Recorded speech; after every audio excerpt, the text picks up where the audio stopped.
ఉన్నారు. Lot of love, lot of hard work, lot of passion.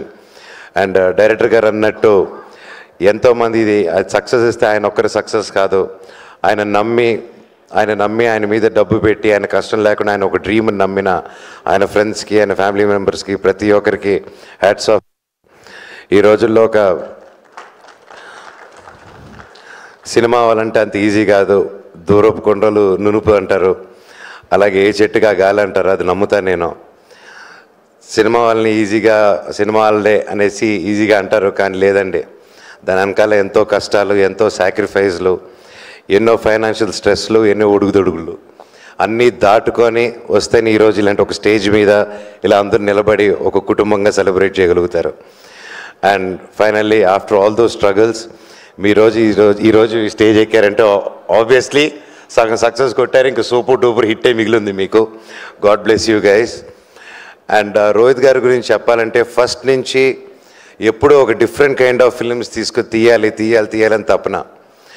ఆయన వచ్చిన background కానీ వచ్చినప్పుడు ఓకే నేను పెద్ద డైరెక్టర్స్ని, పెద్ద ప్రొడక్షన్ కంపెనీస్ని అప్రోచ్ చేసి ఓకే ఇలా ప్లాన్ చేసుకొని వచ్చిందంటే ఈరోజు ఆయన కమర్షియల్గా ఇంకోలాగుండి ఉంటారు. బట్ ఈరోజు ఒక రెస్పెక్ట్ఫుల్ హీరోగా ఉన్నారంటే దట్స్ బికాజ్ ఆయన సొంతంగా ఏ సపోర్ట్ లేకుండా సొంతంగా కొత్త రకం సినిమాలు చేసుకుంటూ ఈరోజు తనకంటూ ఒక స్థానం తెచ్చుకున్నారండి. It's not a joke. And ఎంతోమంది కొత్త వాళ్ళని కూడా ఎంకరేజ్ చేసుకుంటూ వచ్చారు. ఫస్ట్ నుంచి బాణం కానీ సోలో కానీ ఆయన ప్రతి సినిమా ఒక్కొక్క డిఫరెంట్గా ఉంటుంది. స్పెషలీ సాంగ్స్, రోహిత్ గారి సాంగ్స్ ఫస్ట్ నుంచి he has a very good musical taste. And అలాగే ఈరోజు సుందరాఖండలో కూడా చూస్తూ ఉంటే సాంగ్స్ చాలా బాగున్నాయి. నేను రెగ్యులర్గా వింటూ ఉంటాను. డెఫినెట్లీ లాంగ్ డ్రైవ్స్ వెళ్ళేవరకు ఇంకా బాగా వినొచ్చు. చాలా మంచి సాంగ్స్ రిపీట్లో. అండ్ ఐఎమ్ షూర్ సినిమా కూడా చాలా బాగా వచ్చింది.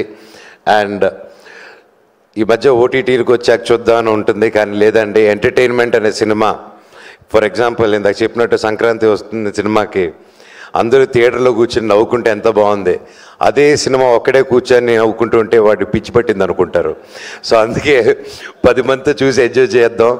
థియేటర్స్కి రండి. ఎంటర్టైన్మెంట్ 10 మందితో కలిసి నవ్వుకునే ఛాన్స్ ఇది మనందరికీ. వినాయక చవితి రోజు 27వ తారీఖున రిలీజ్ అవుతుంది. పూజలు అయిన వెంటనే మంచి లంచు పూర్ణాలు వేసేసిన వెంటనే ఇమ్మీడియట్గా థియేటర్స్కి వెళ్ళిపోండి, సినిమాని చూడండి, తెలుగు సినిమాని బ్రతికించండి. ఈ సినిమా గొప్ప విజయం అవ్వాలని ఆ దేవుణ్ణి కోరుకుంటున్నాను. అలాగే వాసుకి వదిన ప్రతి ఒక్కరికి బాగా నైస్ మీటింగ్ యూ పీపుల్ కూడా for the first time. Each and every one పేరు పేరున sir DOP sir you did one fantastic job. Naresh garu you are the youthful bye.